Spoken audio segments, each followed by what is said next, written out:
Hey, welcome. I see we're ticking up and we've got 25 folks so far.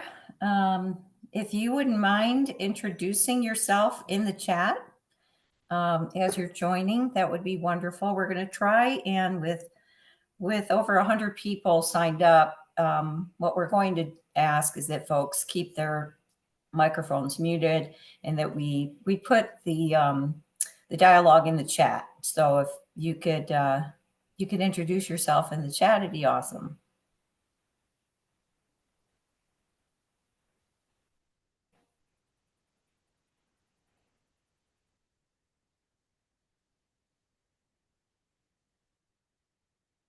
Love it. We got a lot of the states represented. Nevada, Washington, Kentucky.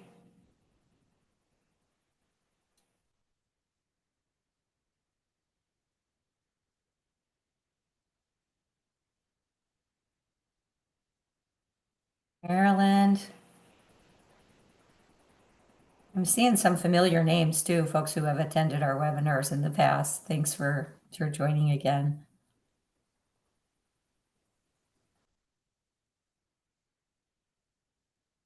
We're going to give it a couple more minutes.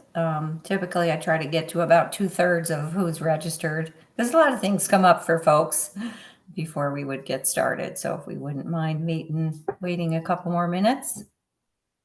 And for those of you that just joined, if you could just go ahead and introduce yourself in the chat, say where you're from. I also sometimes like to do something fun like, what's your weather like today? Jason and I have the fake backgrounds going. But my day is actually pretty beautiful. I'm in Tennessee, by the way.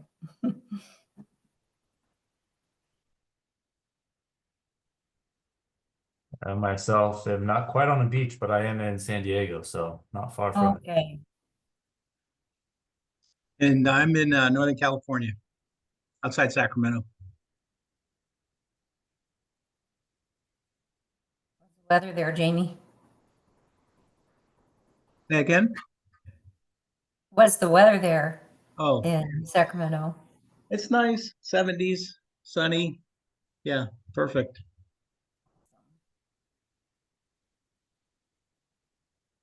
Well, Go ahead.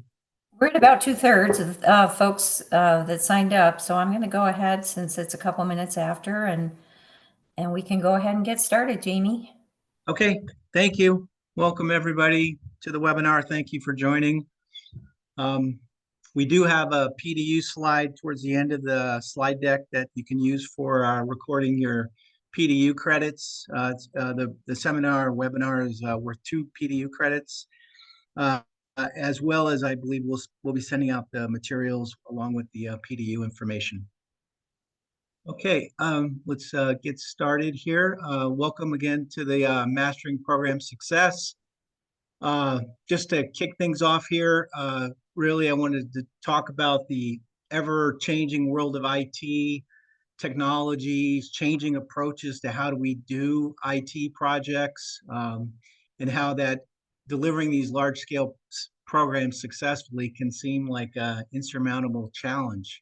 So unlike other industries, IT programs seem to be fraught with complexities, uncertainties, and derail, often the best laid plans that we have. So really this webinar is to talk about some tools and techniques to basically decode complexities, decode challenges, really to kind of reduce your uncertainty in these programs and steer your program to success with confidence. So this webinar is designed to arm you with these tools and techniques to apply to your IT challenges. And while it won't guarantee success, these techniques have been used commonly and do provide tangible benefits. I've used them on many programs, and they absolutely do uncover hidden risk and issues. So we're going to talk about 4 real key areas in the webinar. We're going to unravel IT complexities, talk about the toolkit designed to improve program performance. Hopefully, this is going to help you identify blind spots in your organization. And then we're also going to do a deep dive into a scheduling set of tools that can help you uncover schedule issues. So again, the real bottom line here is we want to help you have this toolkit and these ideas that maybe you could deploy in your next big programs and help you be more successful and reduce uncertainty. Let's transition to the next slide. Okay, so we're going to do some quick introductions, talk about the state of program performance, think about IT challenges, explore some program assurance techniques, and then dive into the spotlight topic of schedule analysis. So let's see. I'm a co-instructor today for today's session. I've been involved in many major IT programs. I've started off in the trenches of software development, system administration, systems engineering, and then project management.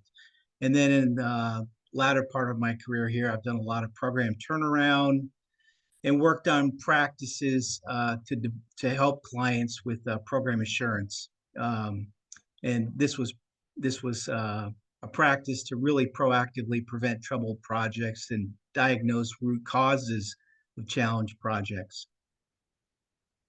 I'm going to now turn it over to my colleague Karen to introduce herself.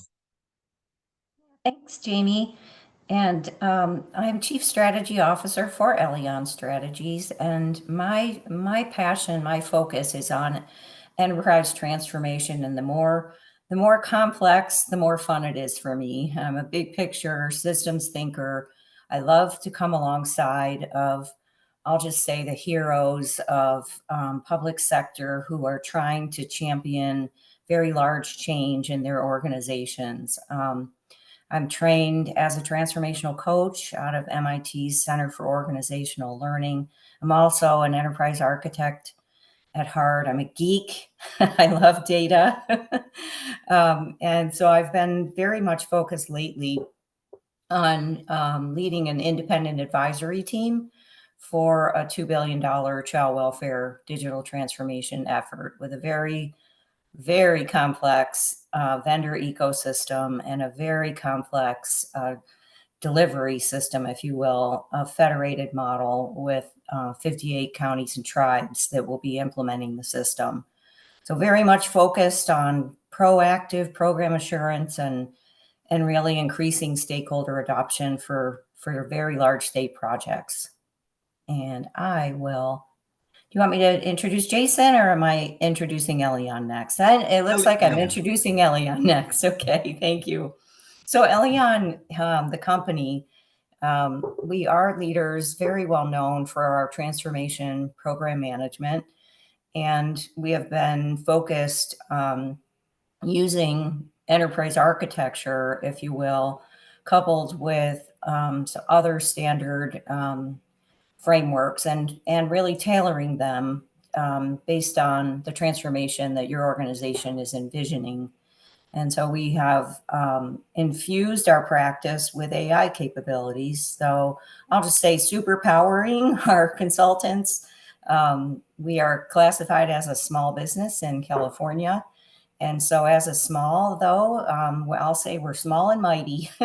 We have the opportunity to compete against some very large other consulting organizations and win. And it's because we have infused our practice with AI for probably the last 8 years, helping our consultants be smarter and faster at the work that we do. So we've been in at least half the states. I recognize some as y'all were joining, and we're super excited to be offering this webinar. We hired Jamie about a year and a half ago to really provide some standards and tools for our program assurance practice, and so he leads that practice for us. So, Jason, would you like to introduce SSI? Yeah, thank you. So first of all, I just want to say a big thank you to Karen and Jamie for inviting me to participate in the webinar today. I'm very happy and excited to be here. So a little bit about SSI, or Structured Solutions. We do project scheduling and earned value management. That is our area of expertise, and that's all that we do.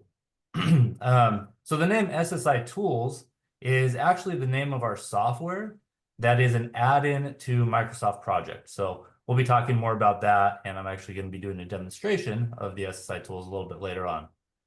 We also offer training and consulting services, and our goal is really to be that one-stop shop that kind of has all the tools, consulting, and everything that you would need surrounding scheduling and earned value management. You can go to the next slide. So just a little bit about myself. That is me in the picture there. I am a project management professional, or a PMP. That just means that I passed a test on project management. But more importantly, and the reason that I believe I'm qualified to speak about project scheduling and earned value management, is that I've been doing that and only that for the last 16 years. I've worked on some very large and complex projects with contract values in the billions of dollar range. And I've worked in multi-project environments. That's an environment where you have several sub-projects that are all really linked together to form a very large master project or master schedule. And I'm currently serving as the VP of Business Development for SSI, where I provide training and support for SSI tools, as well as just Microsoft project and scheduling best practices. So again, I'm very excited and happy to be here, and I'll hand it back over to you guys. Thank you, Jason. I just want to mention one other logistical aspect of the webinar today. If you have any questions, please put them in the chat. Karen will take a look at them and then prompt me or Jason for questions, or Karen, that we might have specific answers related to the topic at hand. So feel free to do that. And there are going to be some slides upcoming where we want to ask some specific questions to probe the audience and get some more feel for your experiences and where you think the webinar is helpful and where the tools might be helpful for you. Okay, this next slide. So again, why are we here today? Unfortunately, IT projects, and specifically large government IT projects, have a lot of susceptibility to challenges. As some examples, I'm sure, as a lot of folks on the call are from state government and government in general, they're probably no stranger to the healthcare.gov challenges, or they probably heard about the California DMV modernization project. Many projects in state, and not to say private doesn't have challenges as well, but lots of challenges in the government projects. If we look at the Standish Group chaos report here on the slide, you can see a large percentage of projects either fail outright or have significant shortcomings at 67%.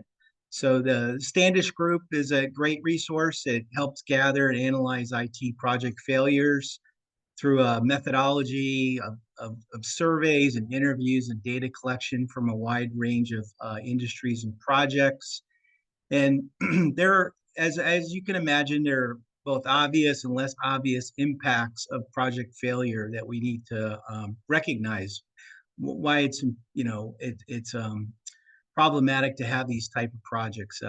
So the obvious impacts are on benefits not delivered to your customers or stakeholders. You have impact on project staff. You have burnout, possible turnover. There's also reputational risk, which impacts the ability to attain and attract good staff for future work. And lastly, there can be a risk premium that future vendors may be hesitant to work with your organization. If you're known as a partner that has a good track record with project success, then you're less likely to come across that issue. Okay. Let's see, sorry, I went too fast there. Let me go back. Okay. So when it comes to common risks when undertaking these complex programs, here's just a sample of root causes that I put on this slide. These are things that I've witnessed over my career, and I'm sure a lot of you on the phone have also witnessed this. And I think it's important to recognize that programs tend to have multiple issues over the life cycle. So it's usually not what I would call a one and done type problem. So if you think about it, lots of projects will have challenges in the different phases of the project and new complexities in the different phases. And there may be, project experiences that certain folks have risks that are skills rather that are really fine-tuned for certain phases of the project and maybe not other phases. So you can have really qualified staff on your project, but maybe their skills are really honed for particular phases of a project. So it's really important to continuously monitor these risks and the performance of the project. So you're proactively identifying new risks that come up in subsequent phases. Okay, so this book, if you haven't been acquainted with it, is interesting. It's the phenomenon we're talking about here with challenge projects is so prolific that I like to say that they even wrote a book about it. So it's called The Death March. And certainly all software projects or infrastructure projects, et cetera, have involved a certain degree of risk and pressure. But there are many projects in today's business environment that involve a lot of intense pressure. And these are referred to as the Death March projects in this book. And the projects in this book talk about schedules that become so compressed, resources are so constrained, and the only way to succeed is for the entire team to work long, grueling days without time off. And so the corporate goal of such projects, obviously, is to overcome these difficult odds, achieve miracles, if you will. And the personal goal of many of the staff, unfortunately, just comes down to surviving the project, and they're not really that happy with the project potentially, and it's a grind. So this is the sort of thing we want to avoid. And if you haven't read this book, I highly recommend you read it. It provides a lot of insights on things that you might see starting to occur on your projects and make you recognize this risk. Okay. So I think, Okay. Jamie, you Go ahead. so yeah, so we're just going to go ahead and do this exercise, and if all of you could just put in the chat an example of why you believe IT programs specifically can be inherently complex. I think Jamie was talking about, that there are many reasons that projects fail. And we all know the projects that you're all undertaking in state government are projects that, of course, they have an IT component. It's hard to implement. It's hard to find a project that doesn't have some kind of IT implication or IT effect. So why do you believe that IT programs can be inherently complex? So I see some responses coming in. Good governance, absolutely. Inadequate funding and resources, for sure. And IT changes so rapidly. Yeah. Scope creep is very typical. We definitely have a bridge of misunderstanding between the technical and non-technical people. User expectations are not always comprehended in projects like that. Lots of moving parts. Yeah. People, politics, funds, lots of different styles. Project managers all have different styles for how they manage projects. We definitely have to make sure that there is a match between technical capabilities and program needs, really. And sometimes when new policy is implemented, new laws are contemplated, that isn't always taken into consideration. Business needs not communicated. Communication's been a big one here. Changing requirements, I see quite a bit. And then absolutely, the business needs not comprehended or not communicated. And someone's laughing about TPS reports. There's probably more to say there. And then frequent organizational reorgs. Oh my goodness. How about when the governor changes and the priorities change all the way down through the organization? Yes. And of course, those dang TPS reports. I love your humor, y'all. What else? Non-IT program staff doesn't understand the involvement needed for alignment. Yes, amen to that. Yeah. So Jamie, a lot of common threads here. What are some of the things you're noticing? Excellent. These are great points. Thank you for thinking about those things and bringing them up.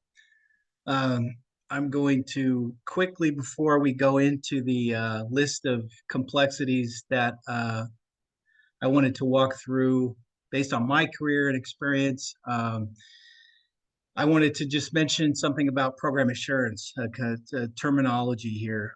It's the term that I use in this webinar to basically describe trying to apply techniques through a program to understand where a program is going off track, and as well as developing the root causes of why, and then responding to that. I think it's an important term.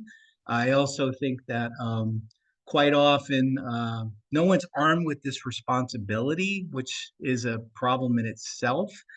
Sometimes I'll find enterprise PMOs have a role like this, or IV&V, that type of thing. But it's really important on the critical, can't afford not to be successful type programs that you have some sort of program assurance arm around the program. So I just wanted to digress for a second before we go into complexity. Okay. So the next two slides, I listed out some things, and it sounds like you've hit on many of these items of why IT programs could be complex. My son's a structural engineer, so I always ask him why bridges don't fall down, because I see a lot of IT projects have their challenges. So we talk about that, how it's very different industries. So as you can see here on this slide, here are some things that I've witnessed. First of all, there's the abstraction aspect of IT projects.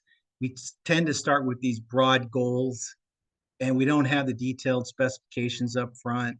And so the journey can be going from these broad goals to detailed specifications, and the results of that can result in extreme swings in effort, complexity, and you can balloon a project scope very easily from a modest effort to much larger efforts. And then to make matters worse, sometimes contracts are set up from an end-to-end perspective, but the abstraction phase, as I call it, can result in significant challenges or changes to be able to maintain that original baseline scope, schedule, and budget. So that's one example. Another example is the interdisciplinary nature of IT projects. I see this commonly where we require collaboration between so many different skills and fields of work and stakeholders. So as an example, you need people who can integrate technologies, people who can performance test technologies. You need coordination for adequate testing by the right subject matter experts. You need expertise in cybersecurity to ensure what you're building doesn't have vulnerabilities. You need expertise in the product and user expectations. So you require a lot of communication, a lot of planning and integration amongst these different types of skills that can make it very complex. A couple other factors of complexity before we get into the tool set.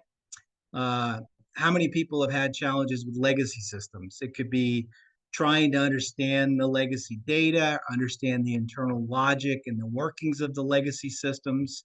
And you're moving away from something you don't quite understand. It could be a recipe for not being able to replicate some of the functionality that you had previously. And you can have legacy systems that just have incomplete information about them or resource challenges, so it's hard to find people who understand them. And then the skills gap is another good example of a complexity. So as we see rapid technology changes, we see a lack of sufficient experience with technology that can cause a drag on a project. I'm involved in one right now, actually, where there's a lack of expertise in the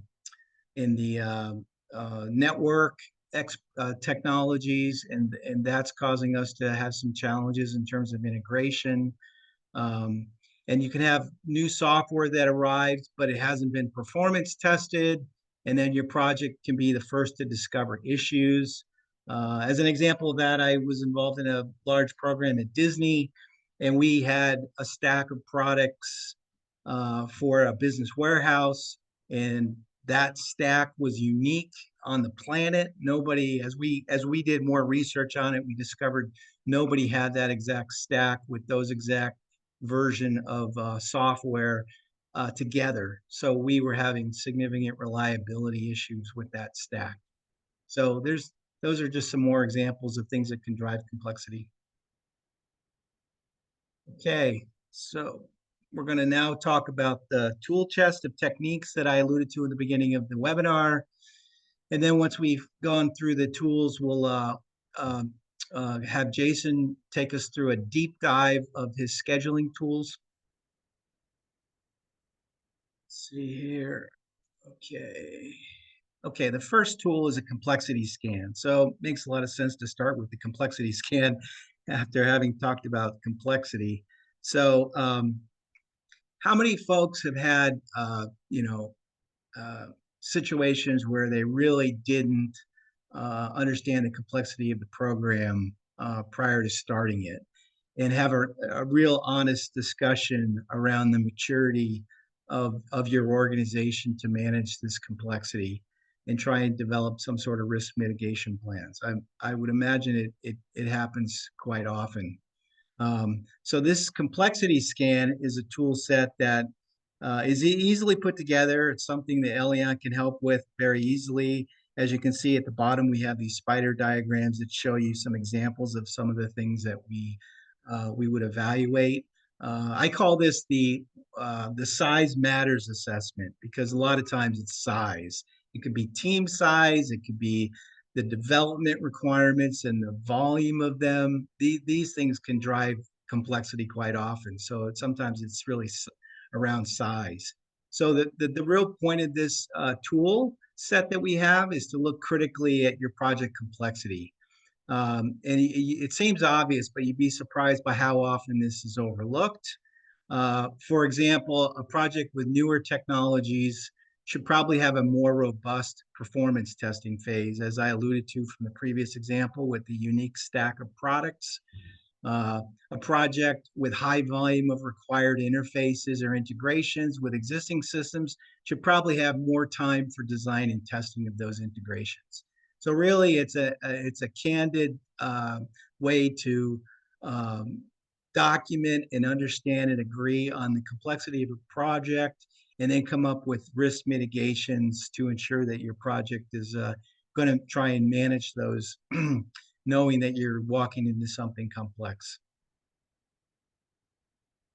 That's the first tool set, and the tool does generate these spider diagrams, which help you really assess the complexity in red and the maturity of your organization in green.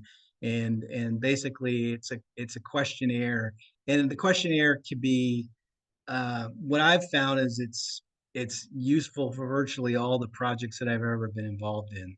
So it's very transferable to your, and you could extend the tool set to, based upon lessons learned, you could obviously extend the tool set. Okay, go to the next tool here. earn value. So EVM could be a workshop in itself, and probably will be down the line for our group here. So earned value management is an objective way, for those who don't know about EVM, it's really an objective way to measure progress of a project. As the name implies, it's earned value. So basically the concept is you quantify the effort of the deliverables of the project in terms of dollars, and you calculate the actual versus the planned work completed. And then there's basically an upfront effort to set this up. But once it's set up, it can be a very powerful way to measure progress.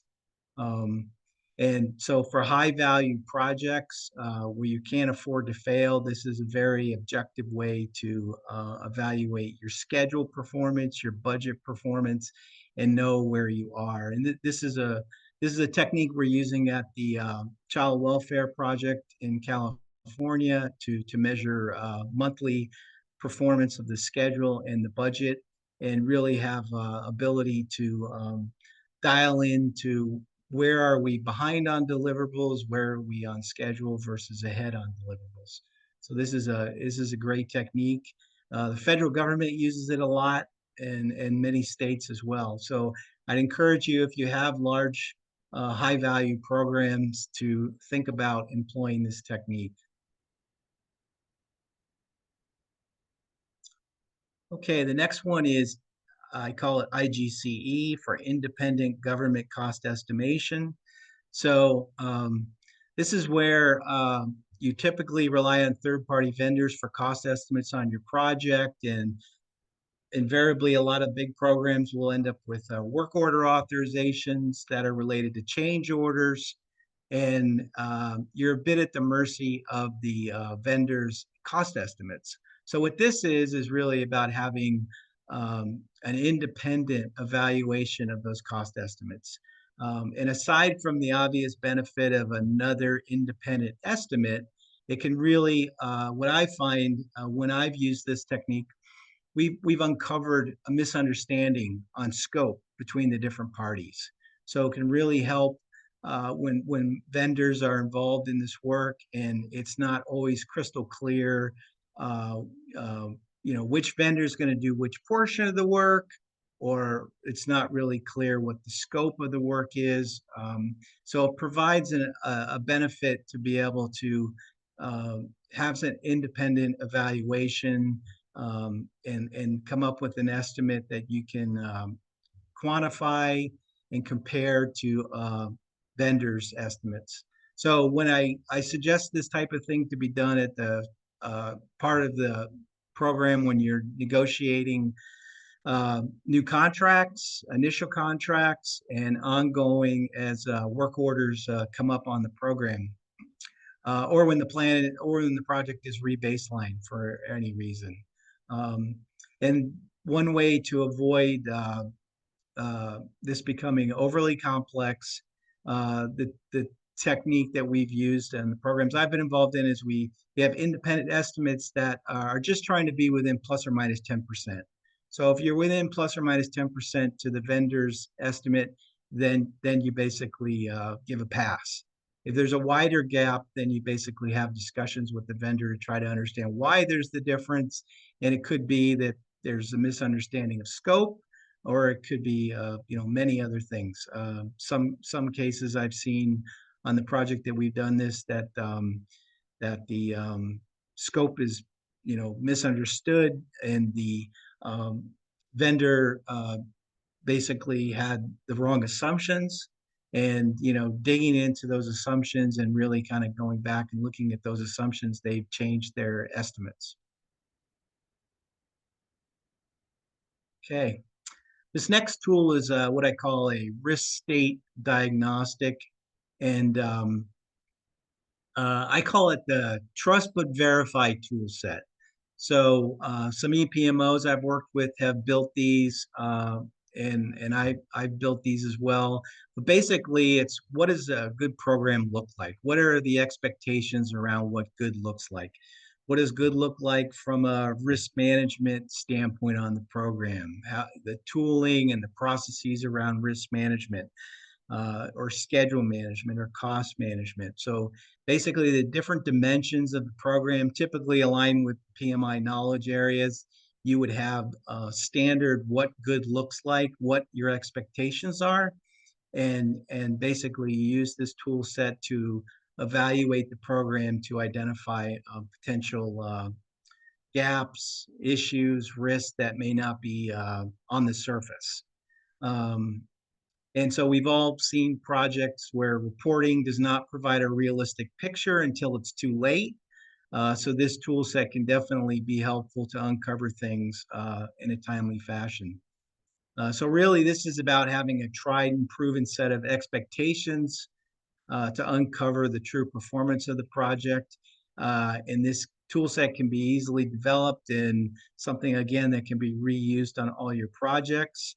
And you do need to consider that all projects are not perpetually green in all aspects. And the goal of this diagnostic is really to identify, where you have outliers or high risk areas that may need an immediate attention, and can provide the greatest positive aspect on improving the performance of the program. So this diagnostic, I recommend, be done by independent. It could be independent PMO folks, EPMO folks. It could be outside vendors, and to assess the program on a regular basis. Usually after the project starts, and then logically at the different project phases is another good time to consider this. Okay. Program metrics. So, I'd be curious who thinks their organization could do a better job on publishing project metrics for use in understanding the health of their project. So for me, metrics really have been in my career what gets measured tends to get done. So really, these metrics can make a difference to the program performance. And the point here is to publish meaningful program metrics, which can really help with early warning signs of trouble. So the trouble could be related to the processes of the project, like how are risk and issues and being managed. They can also be metrics related to the requirements. I've seen a number of different scenarios that have been very useful. So on the next slide, I think someone brought up the complexity of governance earlier in the discussion. The next slide is an example of some metrics that I put together and built for a project, a large program, and this is really around governance. So this is a decision dashboard, as you can see. And basically the idea here is to track the performance of governance and hold the governance boards accountable to making decisions in a timely fashion. And this dashboard helps them with understanding what their backlog is, what their trends are in decision making, who's making the decisions, and where they have aging decisions. So this is what I consider a good part of having every governance meeting, starting off your governance meeting by looking at your governance performance. So this is an example. And most programs will have some sort of decision log or some sort of log they use for making decisions or having that input from the project team. And so this is merely a way to publish some metrics against that log.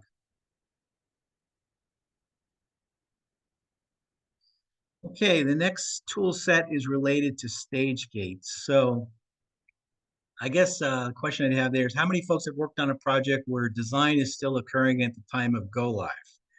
And I have to say I have had that experience, and it's unnerving. Things that were just last minute, trying to be wrapped up in terms of the design, and then coding and testing, and crossing your fingers. Not a good situation. So I think of of this as multitasking is merely the ability to screw up more than one thing at a time. So stage gates are still important even in this era of agile, because even agile projects tend to have phases. They tend to have some sort of design development phase. They tend to have some sort of testing phase. So there are usually phases that you want to consider having a stage gate for. And the stage gate, for those who aren't familiar with it, is really a point in time assessment of the program performance, the status, assessing the readiness for the subsequent phases of the project. Also defining entry and exit criteria for each phase of the program and making sure you're satisfying those. So if you feel you can leave and complete one phase and declare victory on one phase, as well as can you start the next phase? Is the team ready to start the next phase? Do they have everything they need? So I think stage gates are still very important in this world of agile, and I do use it on all my agile projects as well. It provides this quality control point to decide if you should continue to the next phase. It can also provide a quality control point to decide if you should kill a project if you're just not able to achieve what you'd hope to achieve, maybe if you're doing a lot of experimentation and maybe you need your funding for other projects. So I've seen that as well. And then it can identify challenge projects if you can't exit your gates. And it can also be used to continuously validate your business case. And it's a good point to go back and look at, is your business case still valid based on whatever requirements you're now at and what you've successfully developed?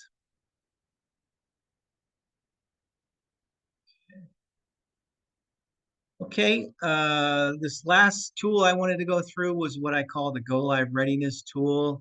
And I guess, the question I would have is think back on projects where you've gone live and then you've had some experience issues you felt were completely unexpected. And so this tool is, again, something that a lot of people pull together at the last minute. They look at their hard drive and find their last go live checklist. What this tool is a bit more robust than that. It's really a library of go live criteria that you would want to evaluate. And the point of this tool really too is to give you that last chance to uncover issues that may be not necessarily obvious, and to also look at things in advance of 30 days prior to go live. So you don't have time to recover if you're only looking at things 30 days prior to go live. So you really need to be looking at things earlier than that, is the way the tool is structured. So the tool is structured in a T-120, 90, 60, and 30 days prior to go live, and basically structures criteria around those time frames across all the dimensions of a typical IT project. So your organizational change management readiness, your solution readiness, your data readiness, your hypercare help desk readiness, all those different work streams are in this library ready to be used. And again, this is something I recommend an EPMO have, and basically help projects learn how to use so that they can benefit by this on their programs. So again, just to recap why this is a useful tool, it provides a factual basis for the go, no go decision. There's a dashboard built into it to highlight the critical areas that need to be addressed and at what point in time. And really, it's going to usually uncover hidden risk and increase your decision-making confidence ultimately. Okay, so we're now on this next exercise. We'd like to see if people could just put in the chat, based on the tools that we've gone through, which ones they feel that could benefit their programs currently or benefit their their environment, their culture, their organization. I'll pause here and let So, Karen take a look. yeah, just think about thinking about maybe a project that you're currently managing, or even more fun, think about a project that maybe is not going so well, or you saw, really struggled, and what might have helped that project stay on track. Um, so I don't know, Jamie, do you have a list of all the techniques so folks can kind of look at them again? Because we went through them one by one on the slide, but Yeah, let me actually go skip ahead real quick here to right here. So this slide shows you on the left-hand side the different tools. So you have the complexity scanning, the program risk state, stage gates, independent cost estimates or IGCE, schedule and earn value, and go live readiness. So these are all the different tools we just went through, and you can see the little icons to show you where these typically are utilized on a program.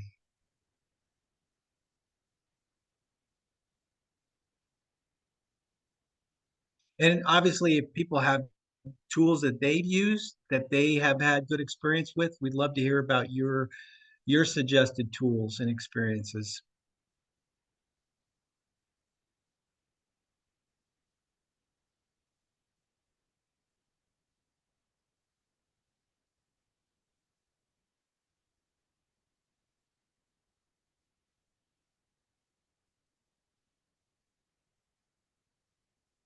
If anybody has any questions about the tools, now might be a good time to ask if there's.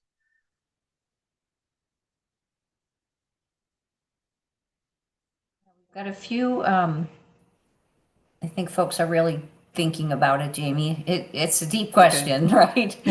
Right. Having just Yeah. heard, what these are, and then Yes. of course reflecting on projects that you're either currently managing, or maybe that you saw a struggle in an area. What kind of one of these techniques could have helped. Right. Right. So seeing a lot of varied the stage gates, quite a few folks. The earned value, um, and the IGCE, getting quite a few folks, complexity scanning, and the risk state, also. Okay. So yeah, Well, I that don't. touches. Let me ask this question to the chat though. If you could even use the raise your hand feature of the webinar, and how many of you are doing IGCE now? Just go ahead and raise your hand. Does everybody know how to find that button in a Zoom call? I mean, either folks don't know where it is, or no one's doing it right now, which is really interesting. I know I was talking with the program director of a large project that we're involved with, and IGCE, they're looking at potentially doing it statewide, because of the success that this particular project is having with it. And as I mentioned in the chat, what you end up having is, when you start doing IGCE, you have a big gap. Let's say your first work order that you're evaluating, the vendor's estimate and the IGCE are pretty far apart. And what ends up happening over time is, because the vendor's expecting to get better requirements, and the state is doing a better job of delivering those, and everybody's doing a good job of capturing assumptions, IGCE, over time, the gap becomes smaller. And that's what our experience has been. And what it's done is it has instituted some best practices on this very large project for doing a better job of communicating up front before the estimate is requested and before the WOA is finalized. So it has a net effect, and it's as the attitude that we've had with both the vendor and the state community is it's not that anybody's trying to rip anybody off or get anything for free, right? It's really just, we want to pay a fair price for what we're asking for. And the vendor wants to deliver what they know the state needs. And so there's just a better job of getting all those assumptions documented up front. We've got a couple people who are doing IGCE. And Laura raises a good point. It's important to the contract process, and making sure that the contract has the teeth to be able to implement an IGCE and be able to be clear about what happens when the IGCE is more than X% different from the vendor estimate. So very interesting. So there's a question, Jamie. This is a really good question. Leslie, there's no bad question, but Leslie, I lost her question. Where'd it go? Where did Leslie? Okay, our state does not do negotiations. How would IGCE play into that? Interesting. I haven't run into that before, but if they don't do negotiations, so I guess if they do, can we find out if they basically accept the cost regardless of what it is, or how do they come to a decision then? Is there any feedback on that? Yeah, and I would also say that if a state doesn't do negotiations and that's clear in the contracting, then the state has to do a lot of upfront work to be confident that it is defining requirements, that process of governance over requirements is really crystal clear, because and you certainly don't want to get change ordered to death, without doing that work. And so it's even tougher on an agile project. We always say that agile without architecture is anarchy, because you end up with, just anything goes if you don't do the upfront work to really bound the scope and put the good governance in place. I would say, Karen, it seems like you have a more compelling need for IGCE if you don't do negotiation, because this gives you the third party input as to whether they're in the ballpark of what's reasonable. So another point you just yes. made me remember too, Jamie, is sometimes you do the IGCE on the bid responses. So if you're getting, if you're clear on requirements and scope and you get bids back, it's good to do IGCE on the overall cost that the vendor is proposing. And and typically we do that at budget time. We work with the state to make sure that the budget is adequate to do the project that they're contemplating, as they move into the DDI phase of the project. So. Yeah, the other thing I would say is I think everybody's no stranger to the idea that some vendors will lowball RFPs, RFOs, and with the expectation that there'll be lots of change orders on the back end. So that's where the IGC can be very powerful too, is just to have some guardrails and make sure that those change orders are reasonable for what the additional And work Leslie, is. she put in the chat, we decided, on their experience, cost, et cetera, and we do get changed requests to death. So Okay. so that is absolutely the consequence. Yeah. Yes. Good. Good. Okay. I would Really, just say, if anybody, these tools, I would just, if folks, want to give these things a try, reach out to Elion. These tools are, as I say, proven, and they help. They really help in the sense that I believe, reduce the uncertainty of your program, because they will give you an objective, data-based type assessment of things at the right times on the programs. And And rather than trying to rely on these things percolating up to management, this is really a kind of you know uh, targeted deep dive in specific areas at specific times to help you assess the health of your program, which will invariably find some issues and find some things that are risk that are threatening program performance. So, Karen, should we go back to? Go ahead. Do we have a break built in, Jamie, or I'm sorry. What did you say? do we have a break built in as we? Yeah, I think right now is actually a perfect time for a break before we transition to the deep dive into the scheduling tools with SSI. How much time you want to give? 5 minutes? Sure, 5 minutes. Yeah, Okay, enough time so for people to get my coffee. goal is that we have 80 participants, that we don't lose a single one of you while we break. Okay, we'll be back in 5.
Okay.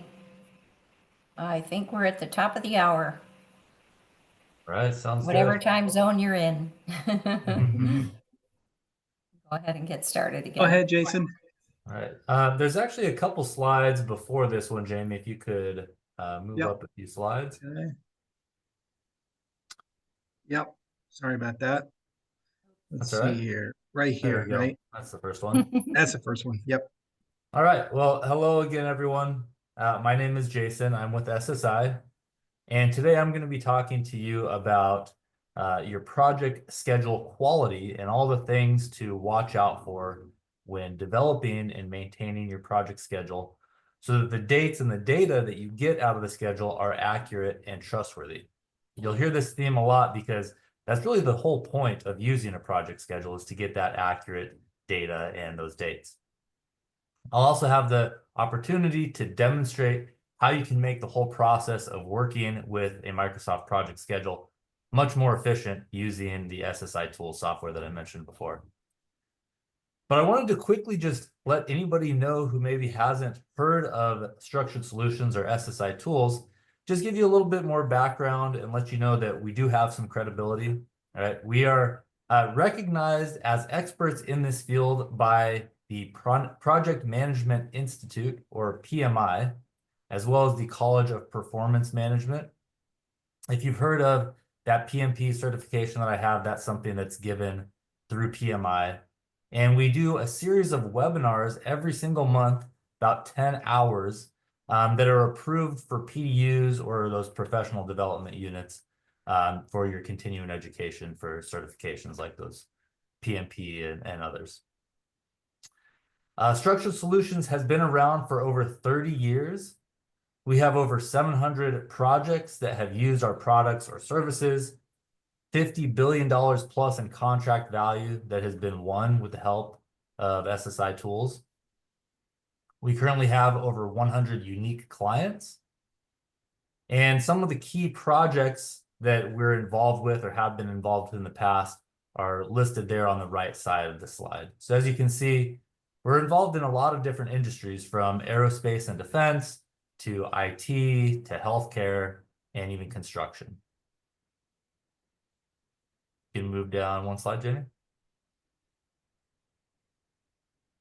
So with the idea of project scheduling in mind, I just wanted to get an idea of what people are currently using as far as scheduling tools go, or anything that people may be interested in using going forward. So just to give you, some food for thought, things like critical path tools, risk assessment tools, auditing and health checks, or executive summary level schedule charts. So if you could just put anything you're currently using or interested in the chat, that would be helpful. See, somebody is using Microsoft Project. That's great.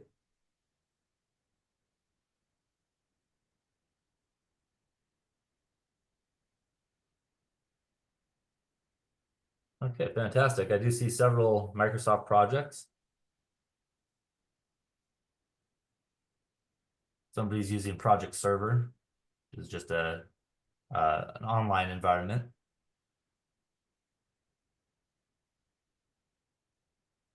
Okay, fantastic.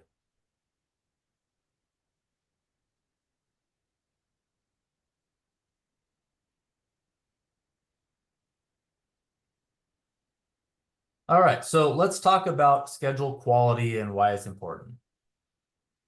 So this is, sort of my specialty, so I'm probably a little bit biased here, but I think that having a project schedule is really the foundation of good project management, right? Establishing the project schedule gives all of the project stakeholders a chance to spend some time at the beginning of the project to make sure that they have the entire scope of what's required to be completed captured in the schedule.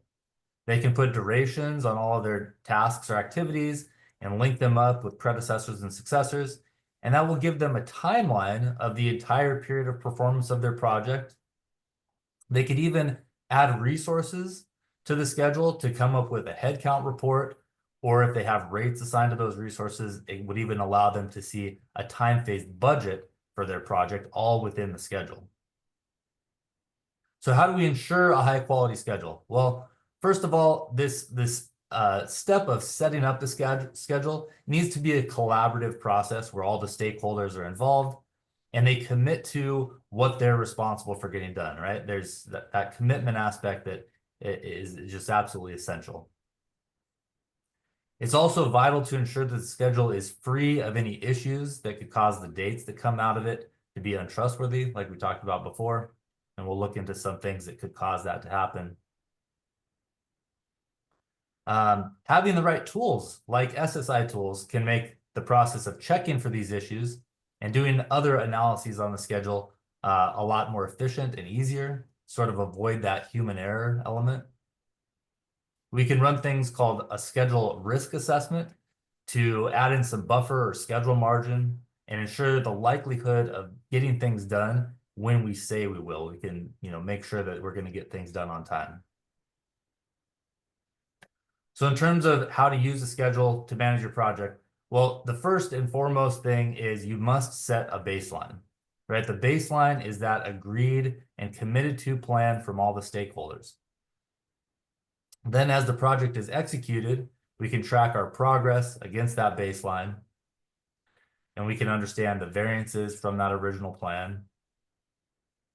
If there's any modifications to the scope, we actually have a formal process of updating that baseline to where it's all documented and all the stakeholders are informed and involved in the process of updating the baseline. You can go to the next slide.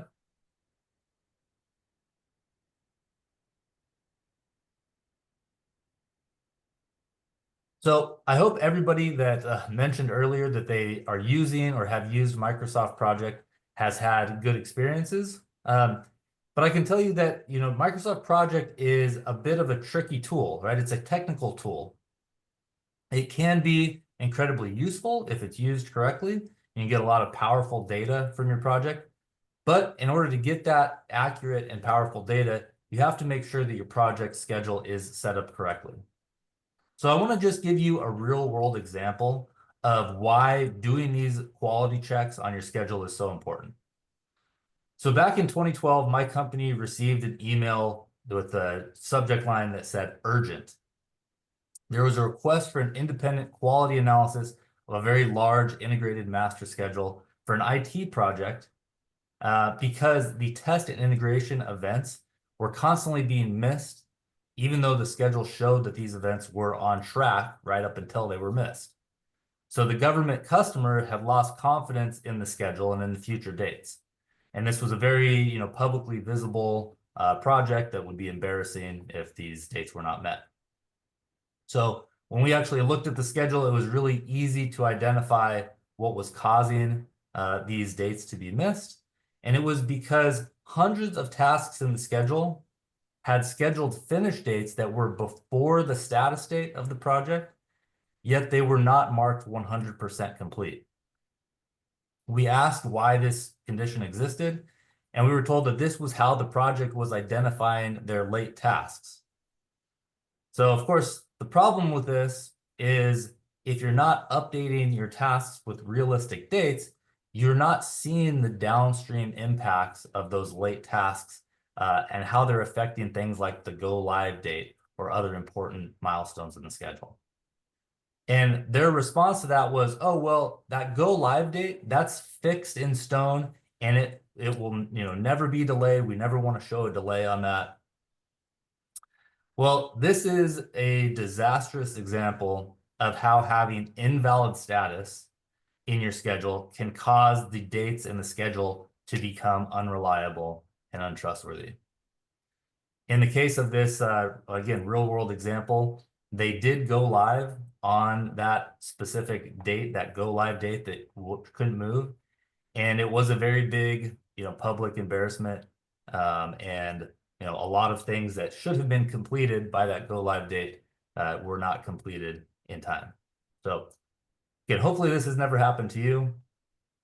I want to show you some of these quality checks that you can do on your schedule to make sure that it never does happen to you. So here listed on the slide are some examples of these things to check for, but rather than just go through these things on a slide, I would rather demonstrate them for you in a Microsoft project schedule. So I believe I will be able to take the sharing. Jamie, if you can stop, I think I can take over sharing. Over to you, Jason. Thank you.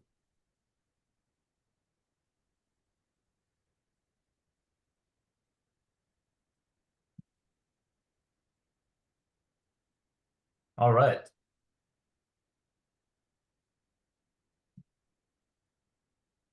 Hopefully that's coming through for everybody. You should be seeing a Microsoft project schedule. Okay, fantastic. Okay, so these are those 5, sort of most important quality checks to look for. So as I was describing in that example, one of the top things that we want to check for is anywhere that the schedule has what we call invalid status.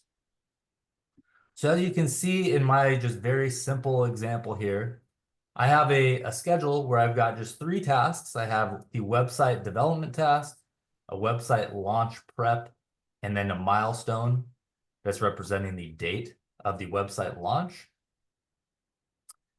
And you can also see that there's this red line, this red dashed line in the Gantt view of my project schedule.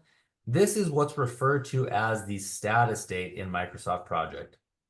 You may have referred to this as time now or the data date. But from the perspective of Microsoft Project, everything to the left or earlier than this red dashed line, the status date, is in the past. Those things should be done and completed. And everything to the right of this red dashed line is the future. For me, in this example, my status date is showing September 10th. So everything earlier than September 10th should be considered in the past and completed. Everything later than September 10th is in the future. You can see this task called website development has a finish date of September 9th, yet its percent complete is only 50% complete. So this would be what we would consider invalid status. However, this is something that's actually pretty common to see people do, right? Rather than updating this website development's finish date to reflect the forecasted estimated finish date for this task, a lot of people will just leave this task in the past, but not mark it complete as a way to try to represent that this is behind schedule. And the reason that we don't want to do that is looking at this website launch date. Somebody that maybe isn't familiar with the project, doesn't know the details of what's going on with website development, may look at this date and say, oh, look, the launch is expected to happen here on September 12th. That's the target date. We're on track to meeting that date. However, if reality were put into this schedule, so this website launch, or excuse me, website development date had its duration updated to reflect its true estimated finish date, which let's say that's September 13th, we can see that that has a very big impact, right? It pushes not only this task's finish date out, but this website launch prep that it's connected to also moves out, and it moves the website launch all the way out from the 12th all the way to the 18th of September. So it's very important that we look for things like this in our schedule so that we know that the dates, our key milestone dates, are being accurately reflected and communicated through our schedule. Right? In this really simple example, all of these are going to be, pretty simple examples, and it's going to be easy to identify these sort of things. But you can imagine in a very large schedule, complex schedule with thousands of line items, maybe this milestone is at the top of the schedule, and these details are lower down in the detail, and we don't actually see the website development, so close to website launch. So it's very important that we're checking for these sort of things. Let's move on to the next one. So in a project schedule, all of the tasks and activities should be set up with predecessor and successor relationships. So back to my example, I have the website development. In order for the website launch prep to occur, website development has to be completed. So these two activities should be connected to one another. That's the whole power of using a project schedule for a software like Microsoft Project. However, in this example, these two activities are not connected together.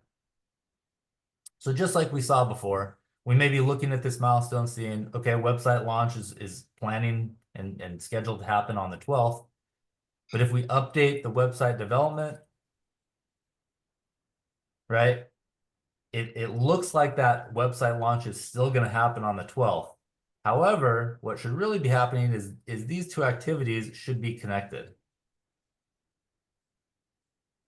All right, so website development should be connected to website launch prep.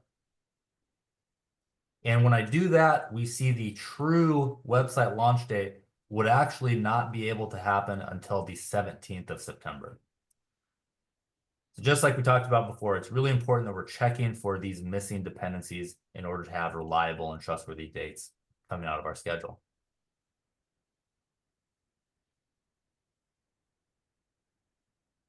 Another scenario that I see all the time is having dependencies, so those predecessor or successor relationships on summary tasks in the schedule. Summary tasks in a schedule are really just an abstract concept. The only purpose of a summary task is to sort of organize the structure of the schedule. And these predecessor and successor relationships should only exist on the actual activities where work is occurring. So in this example, I have a little bit more detail here. I've got the website development broken down into two stages, stage 1 and stage 2. I've got the website launch prep also broken down into two stages. And the true predecessor and successor relationship is just that the development of stage 1 has to be completed before the launch prep for stage 1 starts. And the development of stage 2 has to be completed before the launch prep for stage 2 can start. But the way it's set up right now is both stage 1 and stage 2 launch prep are having to wait until both the stage 1 and stage 2 development are completed, because this website development stage 2 is connected into this summary task here.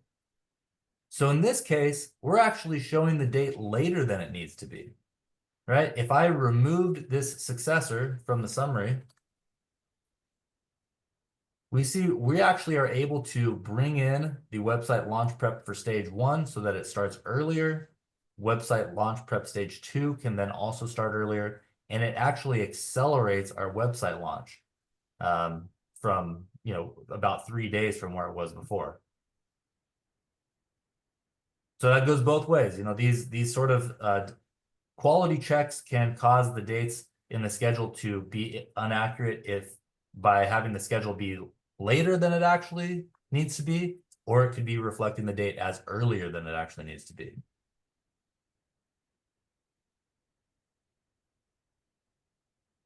The fourth example of quality check, is something called manually scheduled tasks.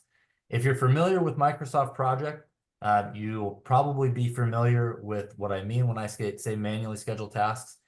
There's actually a way that Project interprets tasks in the schedule in a field called task mode. And what's funny is Microsoft Project actually has tasks when they're created by default in Microsoft Project are created in the task mode called manually scheduled. If you insert this task mode field, you'll be able to identify that by this little pin looking icon. And what that means is, rather than using the power of Microsoft Project and using a schedule where having the dates change and having tasks linked together causes those downstream tasks to move out based on their predecessor tasks, it actually is just going to hold tasks that are coded as manually scheduled in place, regardless of how their predecessor activities move out. So back to my simple example, just the 3 activities here. If I again move out my website development, we can see even though the website development is connected to the website launch prep, When its finish date moved out, the website launch prep did not move out. It was just held in place. And again, this is an error. This is representing our website launch happening on the 12th, which in reality should be happening later. We won't be ready to have that website launch prep until a later date. I want to show you all I have to do is just change the coding on this task and its task mode from a manually scheduled task to an auto scheduled task. And just like that, project then allows that schedule logic to flow through, and we can see that accurate true date for the website launch should be September 18th in this case. Last thing I want to talk to you about as far as these main quality checks is something called hard constraints. So there's things we can put on tasks in Microsoft Project called constraints. Some of these constraints are useful. These are called soft constraints, which will allow us to set dates for our tasks to start, but would still allow for that schedule logic to flow through, those predecessor and successor relationships. But there's other types of constraints we can put on tasks called hard constraints. These hard constraints, again, will not allow that project logic to flow through, that dependency logic from one predecessor to a successor. In this case, I have one of those hard constraints on my website launch date. Just like I described in my example, this could be something that it is well-intentioned. Somebody, was told this website launch date has to happen on September 12th. So they go in, they put a hard constraint. In this example, I'm using this constraint type called a must finish on. These are all the different types of constraints you can use. But I have a constraint of a must finish on put on the September 12th date. And just like we saw before, even if I update my website development to accurately reflect when that task is expected to complete, we see it also pushes out website launch prep in this case. However, the actual website launch stayed the same back on September 12th. It did not move out with its predecessor tasks. So again, in this simple example, easy to see, easy to understand. However, again, in a complex schedule, maybe website launch is at the very top of the schedule, and somebody's just looking only at this milestone, just checking to make sure that we're gonna be able to have website launch on its scheduled date. And they don't realize that there's this issue that's being sort of hidden in the background. All right, so I hope that made sense to everybody. I hope everybody's seeing why these things are bad, why we want to check for these things. There's also a lot of other quality checks that we want to do on a project schedule. And to go through all of the tasks in the schedule and check for these things manually, you can imagine would be a very difficult and time-consuming process, right? It would also be prone to just a user error, people making mistakes and missing things, right? So we want to just be able to check for all those things, but we want to be able to do it in a really efficient way and know that we're catching everything and not missing anything. All right, so I want to introduce you all to SSI tools. So SSI tools, as I mentioned before, is a collection of add-ins for Microsoft Office applications that includes Microsoft Project, Excel, and PowerPoint. And all of the tools really center around using Microsoft Project scheduling data. When I say it's an add-in, you'll see here in my Microsoft Project schedule, I have a ribbon that says SSI analysis tools. So these tools are actually built right in to Microsoft Project. There's no additional window or anything that needs to be open. When I click on that ribbon, I see all the tools that are available for me here in Microsoft Project. So continuing on with our theme of checking for these quality assessments, I want to start us off in this group here that says Schedule Health and Audit Tools. I'm going to click on the very top tool here that says Integrity Audits. And this tool is going to allow me to check for all sorts of different good quality checks in my schedule. The first tab here will allow me to just select any of those quality checks just one at a time. You'll see right out of the box, the tool comes with about 40 different audits that you can run on your schedule. Like I said, this first tab allows you to run those audits one at a time. But you can also run them in a batch or multiple audits all at the same time. So here's my batch audits and reports tab. I have a batch that I always use when I do updates to my schedule, the quality checks that I think are, vital to ensure that the data that's coming out is accurate. I call that list my showstoppers list. I want you to notice when I select this showstoppers list from my batch, the tool automatically selects multiple audits. All of these audits are things that I predefined as things I want to check for. And included in this list are all of those quality checks that we just got finished talking about. So now all I have to do is click the button here that says run selected audits. The tool is going to go through and run audits for all of those different conditions that I have selected in my list and return results for anything that it found in this window here. Now I can just double click on these items and it'll take me to each line in the schedule. So I see here I have an activity that has a hard constraint date on it. Here I have an activity that has, it's a manually scheduled task, has that manually scheduled mode on the task. Here I have a summary that has a constraint. I can also click this button that says filter project for items listed below. And just like that, my project is filtered down to only show me the list of tasks that have issues, right? These are things that I need to go address. And I can even create an Excel report out of this, out of these results by clicking the button here that says export to Excel.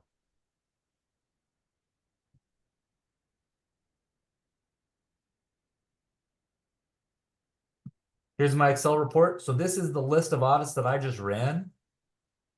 I can see here in column B, any of these audits where an error was found, I get a number. I can see what percentage of the total that was. And if I want to look into the details of any of these activities, all I have to do is click on that audit name, and I'll get taken to a new worksheet where I can see the unique ID, the activities ID, the task name, and what that condition was.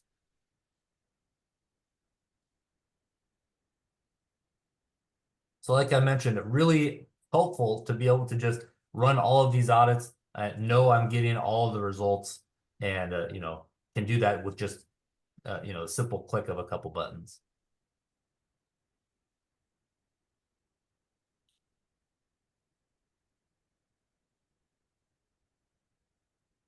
All right.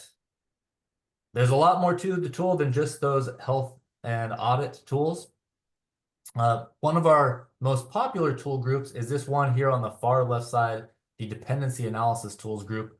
I want to demonstrate how these tools can be really useful to you as well. So anybody, I know there were several people that said they're using Microsoft Project. Anybody that has used Microsoft Project or a scheduling tool in general knows when you set up a project schedule, a lot of time goes into setting up those predecessor and successor relationships. And those relationships can all sort of get tangled into a big web of dependencies. And actually understanding which activities are driving our key milestones or events can be a difficult thing to do, but it's also one of the most important things that the schedule does for us, right? So with this dependency analysis tools group, all I have to do is select one of my key milestones or events in my schedule and click this button here that says trace driving path. You'll see right away I get a nice sorted and filtered view of all the activities in my schedule that are causing my selected item, my critical design review, to occur on its date of June 5th. What that means is that for this list of activities and only this list of activities in the schedule, if any of these items were to be delayed even by just one single day, it's going to cause my selected item, CDR, to also be delayed. There's a lot more that this tool can do. If I click just to the right of where it says trace driving path, I can open this tool called the Trace Tools form that looks like this. These are all the different ways that I can configure this tool to run that driving path analysis for me. So in addition to looking backwards at the predecessors of a selected item, I could look forward at the successors as well, right? I can see if CDR were to be delayed, what are the items in the schedule that would be immediately delayed, right? I can also see these things in the context of the summary structure of the schedule. So here's the same list of tasks we saw before, but now I see the summary tasks and the tasks are still grouped within those summaries. If I have parallel driving paths, I can see that really easily just checking this box here that says show parallel or separate parallel paths. Now I can see for this CDR date, I have actually 3 different things that are happening in parallel. And this view just groups those together, makes it really easy for me to understand and explain to stakeholders of my project. I may also want to see things that are not necessarily driving that task now, but the things that are the next closest to driving that path and maybe the 3rd closest as well. I can just check these boxes that say get secondary or get tertiary path. And now I get this same list of tasks. I'm going to take off that parallel paths grouping just to make this a little cleaner. Now I get this same group of tasks here. These are my driving path tasks. I can also see now these are the things that are the next closest in line to driving. And then these are the 3rd closest. The tool is doing all these calculations using something that is actually not available just right out of the box in Microsoft Project. If any of you have used Project, you may be familiar with the fields called total slack or free slack.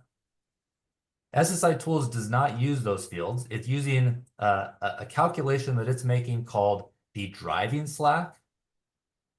And the tool is always making that driving slack calculation, but since Project doesn't have a field for it, we actually need to tell the tool where we want that information logged.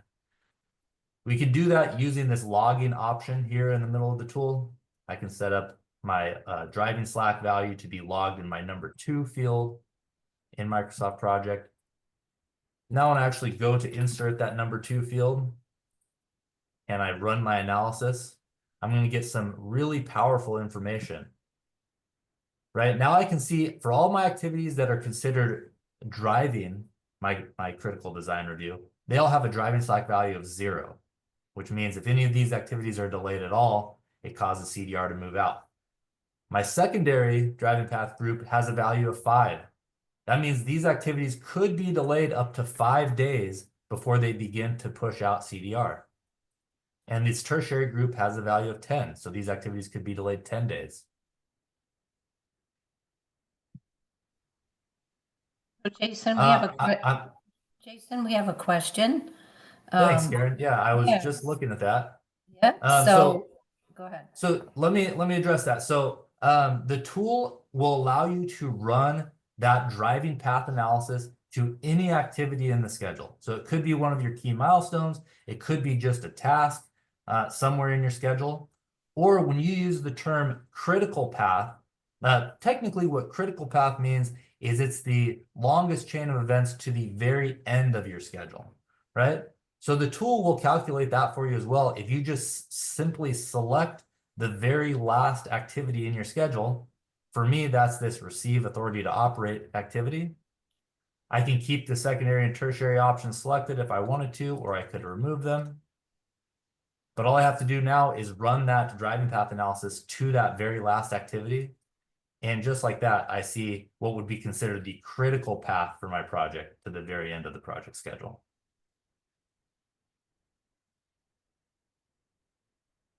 So yeah, thanks for that question. I want to show you one more thing with this tool. A lot of times after I show the secondary and tertiary driving path, I'll get the question of, can I see things, beyond the secondary and tertiary driving path, right? If I wanted to see things that are maybe the 4th, 5th, 6th group away, can I see those? The answer is yes. I can actually check this box that says get all dependencies. And as long as I have that driving slack value being logged, I'll be able to see every activity in my schedule that is eventually connected into whatever I have as my focus point. And I'll get the value of how many days away it is from driving that activity. So here again, I have my receive authority to operate. This is the last activity in my schedule. I've logged that driving slack value in my number 2 field. Now I can just use this group on this field feature in Microsoft Project. And it's going to show me again these groups of driving path tasks. So all of these things with a driving slack value of 0, these would be considered my driving path tasks. These things with a value of 4, this is my secondary driving path. these things are 5 days away. This is my tertiary. This is my 4th, 5th, 6th, and so on. So this is every activity in my schedule, right? Because I ran it from the very last activity.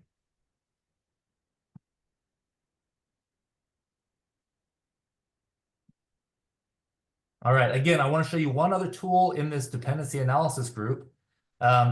If you've used Microsoft Project, you're also probably familiar with this split screen view here in the task form where you can view the predecessors and successors of your activities.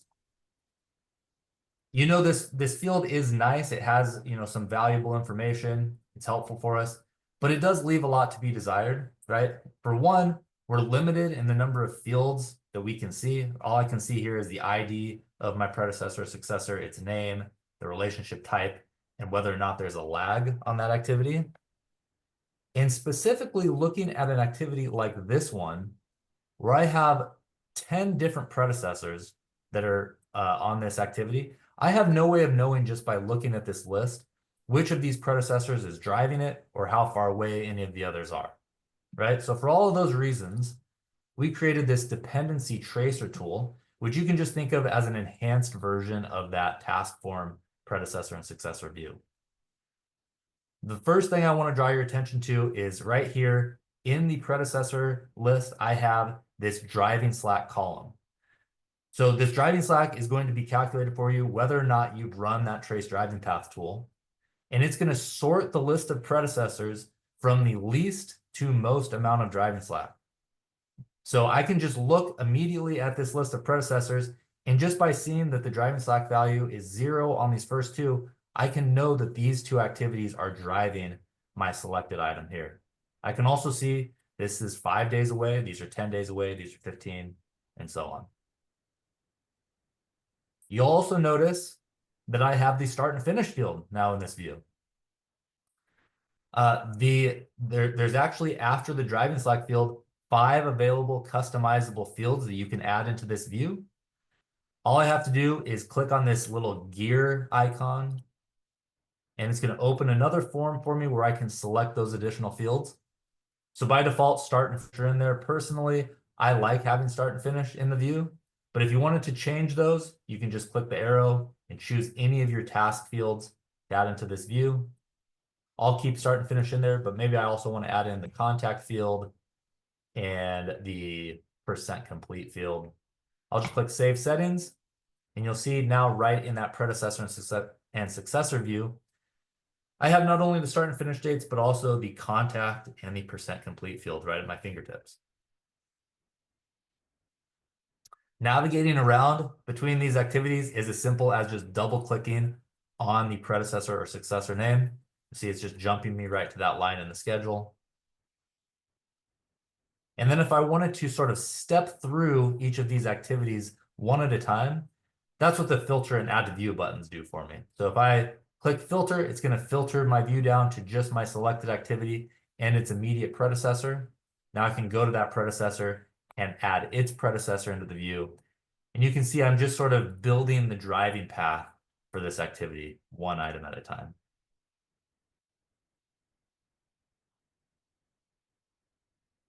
Last thing to show you here is if you wanted to see your entire project schedule, you'll notice if I move my cursor to the very top of the form, it becomes this sort of 4-directional arrow looking thing. I can click and drag, and this can just become a free floating form. I can move completely off of my screen if I was using a dual monitor setup. I could dock it just to the right side of project rather than the bottom.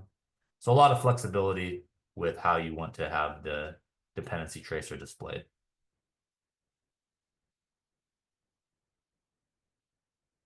All right. So I have a few more tools I want to show you, looking at my time. The first is, I mentioned before, one of the really powerful things that you can do with Microsoft Project is assign resources to tasks in your schedule. If you do that, you may also realize that there's not a great way just using Microsoft Project out of the box to analyze that resource usage over time. Fortunately, with SSI tools, there's a really great way to do that using this tool called the timescaled values tool. So I'm just going to select some fields to add into the view here.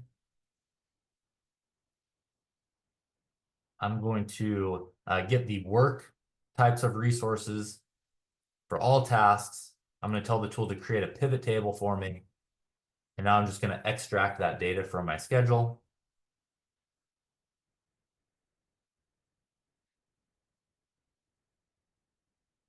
All right, and here's my results. So these are all the work types of resources in my project schedule. I can see by month how many hours for each resources are needed. So for my hardware engineer, here in March, I see I need about 90 hours, need 100 hours in April, 120 in May, and so on for all the other resources in my schedule. Since I was able to add in those additional fields, I can slice and dice this data however I want. So if I wanted to see how those resources are used by their contact owner, I can just drag that contact field name in. Now I can see for E. Ruiz, the number of hardware engineers, program managers, security engineers, and the values per month. I could bring out the contact name and do it by the organizational breakdown structure. I can see for each OBS element what that looks like. I could also look at this rather than just in terms of number of hours by FTEs or full-time equivalents. All right, so now I can look at this in terms of more like a headcount report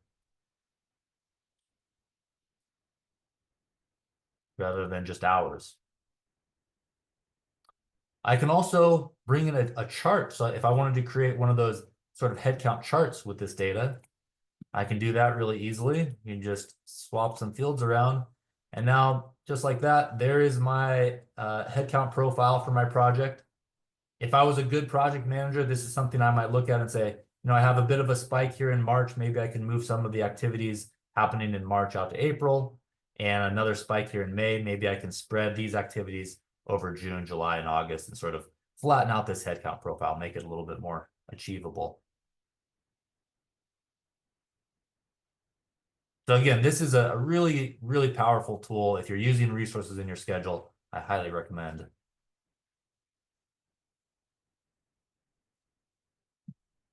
All right, we also talked about the schedule risk assessment, or SRA. We have a tool that does that. All that's required to run an SRA is you just have to set up a few fields. For the purposes of time, I'm going to use a project file that's all set up for me. So this is the same example project file we were looking at before, but you'll notice I have a best case and worst case duration field that is in the view here. And what I did is for these 4 activities that are highlighted in yellow here, I just used the trace driving path tool to determine the driving path activities and assign best case and worst case durations to those activities. So that's all that's required to be done ahead of time. The tool is going to do all the rest of the heavy lifting for you. All you have to do is open the tool. I'll click Run SRA. It'll ask you the number of iterations that you want to run for your schedule risk assessment. You can choose any number between 0 and 5,000. I'll do 100 just to make it go fast for us here. The tool goes through, does its thing, and there's the results for my SRA in the actual tool itself. But most of the time, people just like to export this to Excel, and the tool will generate not only this table, but also a really nice histogram graph of that data. And there's what that looks like. So what this is telling you is by putting in best case and worst case durations for all the activities on the driving path to a certain task, it's telling you the probability based on those best case and worst case durations of having that activity occur on a specific date.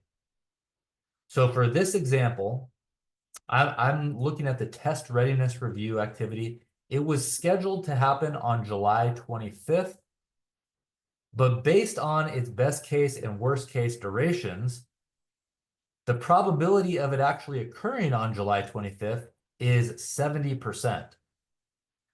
So again, if I was doing this in my initial planning phases, maybe I wanted to look at having the probability be a little bit higher that I'm going to actually have test readiness review on its date. So I could put in a schedule margin task, or maybe just put in some some buffer on some of my activities to where that TRR wouldn't be occurring until maybe out here in August in my 90% probability range. Right? Based on those best case and worst case durations, what the tool is telling me is it's 100% likely that this activity is actually going to occur by August 12th.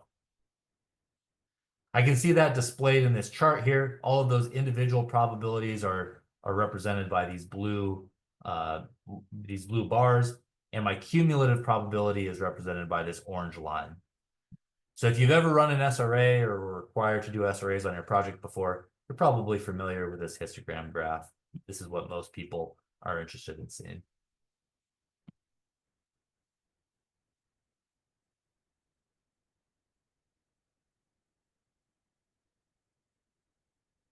All right. For the rest of the tools, I'm going to run through these really quickly because I do want to get to being able to demonstrate the executive summary chart tool for you. So we have a toolbox here of just some really nice quality of life tools. So if you need to add common predecessors or successors to a group of tasks, you can do it using these tools. A common prefix or suffix to task names. There's a nice replace feature. There's also this toolbar down at the bottom. So if you use Excel, you're probably familiar with a toolbar down at the bottom of Excel. This is actually something that doesn't come just right out of the box for Microsoft Project. But if you have SSI tools, you can toggle this on and off using this option in the toolbox. So what that's going to do for me is if I want to select a list of activities here, it'll count the items that I have selected, tell me the total remaining work and remaining cost values of those activities.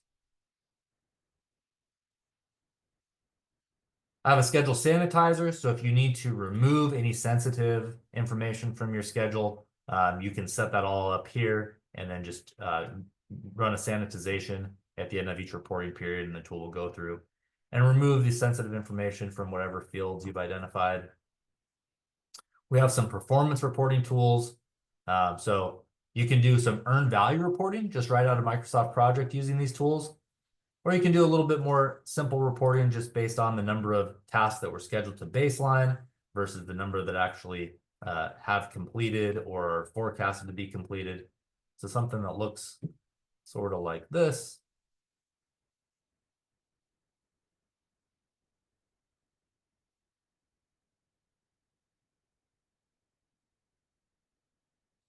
So here's my report for my schedule. The dark blue line here is representing the tasks that were baselined to finish. The orange line here is representing the number of tasks that have actually finished by the reporting period. And the green line represents the tasks that are forecasted to finish going out into the future. So this can be really, powerful and helpful information in sort of understanding how you're performing on your project just by the count of the number of tasks that were baseline to finish versus how many have or are forecasted to finish.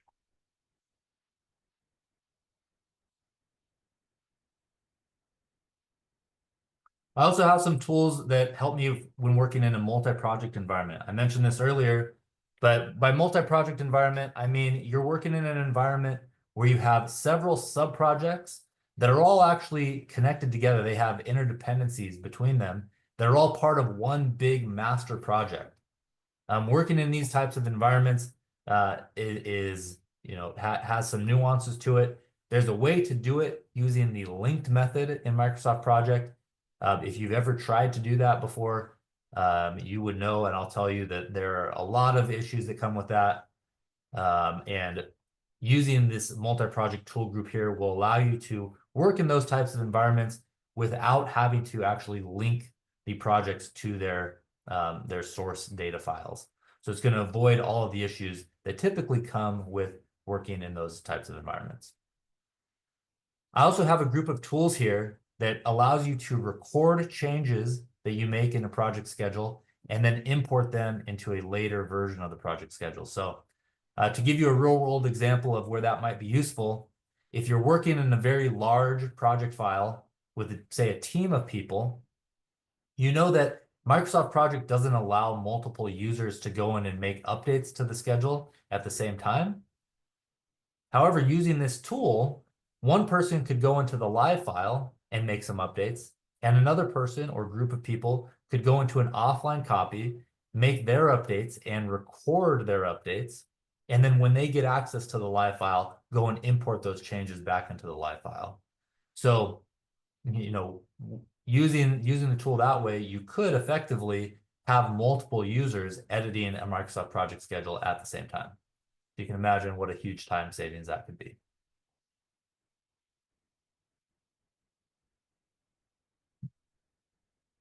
Okay, so last thing I want to show you here is the PowerPoint tool. So this is going to allow you to create those executive level summary charts that everybody likes so much, sort of be able to communicate the overall project just within one chart rather than a big complex Microsoft project schedule. Here's a blank PowerPoint presentation. You'll notice, just like we saw in Microsoft Project, I have this ribbon built into PowerPoint that says SSI Presentation Pro. These are all the tools that are available for me. All I have to do to create one of these charts is come back over here to my example project file, and I simply just have to select the activities in my project schedule that I want to create my chart with. I don't have to flag these activities. I don't have to code them in any special way.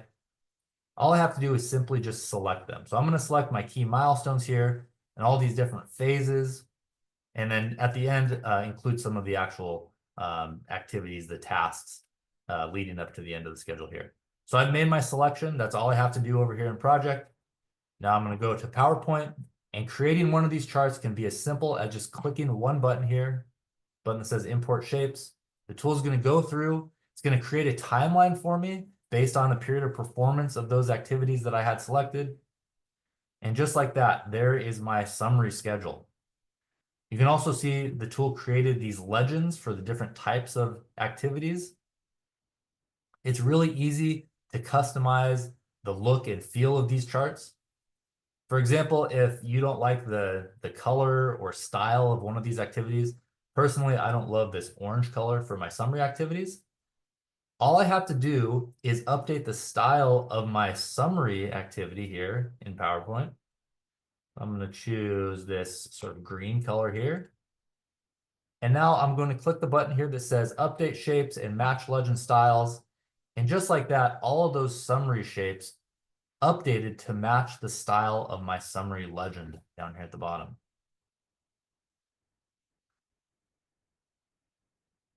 Once you've done all this setup, of course, over time, your project schedule is going to change, right? The dates are going to change as time moves on.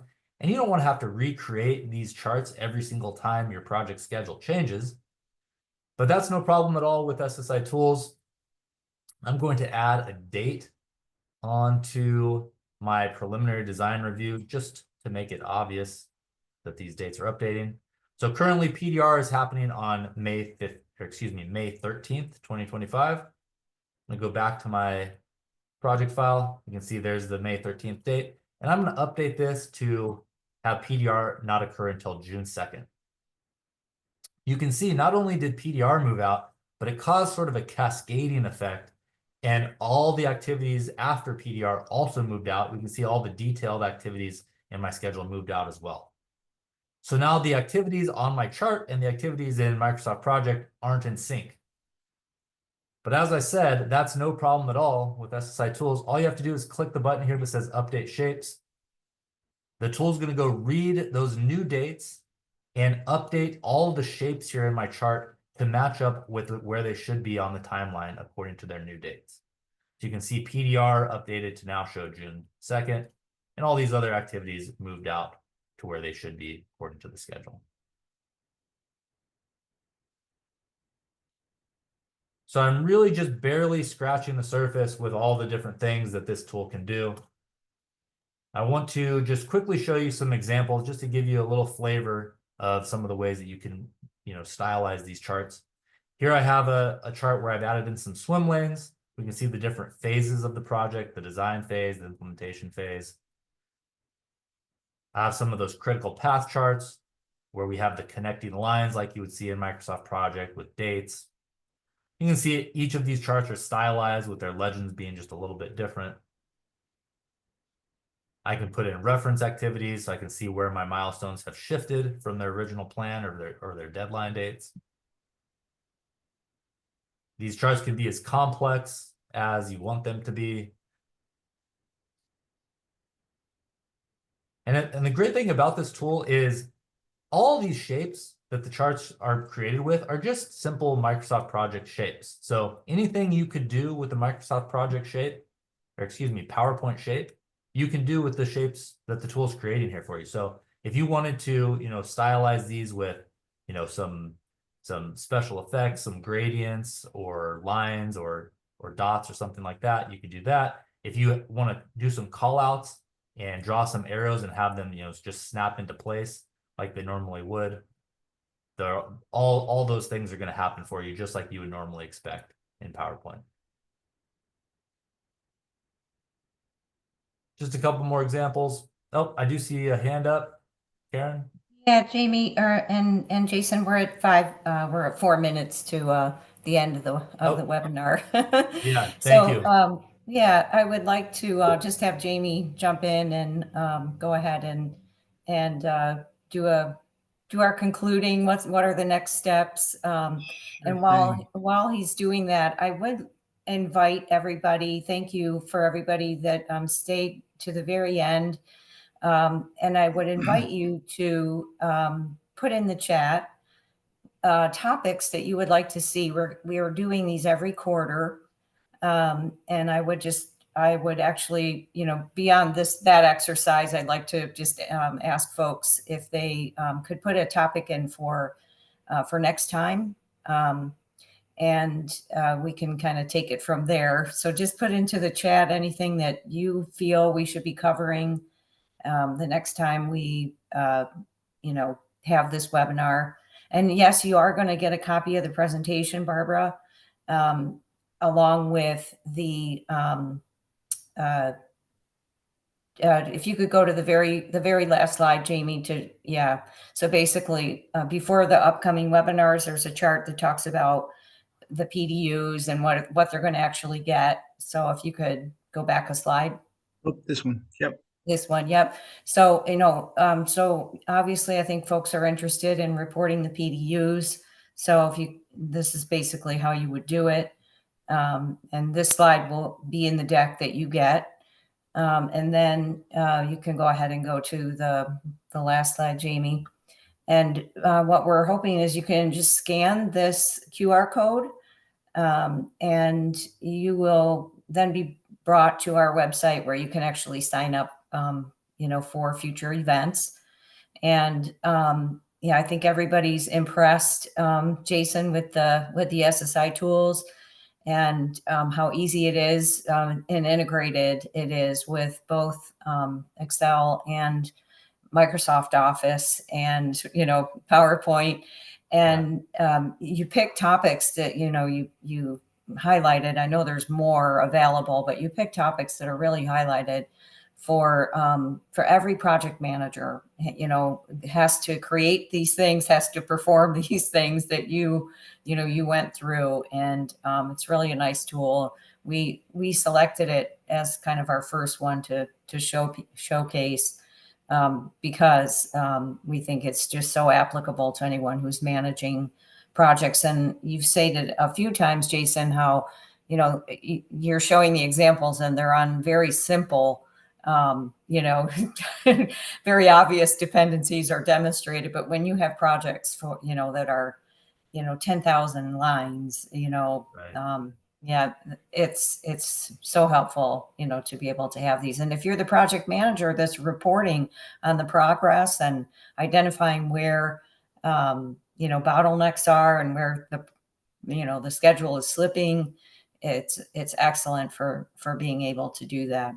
These are some of the topics that we are contemplating that are listed on the screen. So if you can, put in the chat what your favorites are and any feedback you have for Jason and Jamie, and we would greatly appreciate that feedback as well. So thank If you you don't see the all. topic, if you don't see the topic on the screen, feel free to put something else in too that you'd like to see. Sorry, I had to jump in there, Jason. I try to be no respectful of, problem. I get carried away, so you have to stop me sometimes. We love Thank it. you. We love Yes. it. Thank you all for attending. We really appreciate it. Thank you all. Enjoy the rest of your day. Thanks, everyone. Have a good day. Bye-bye. I'm going to stay on just to capture the comments, keep Sure. the recording going. Yeah.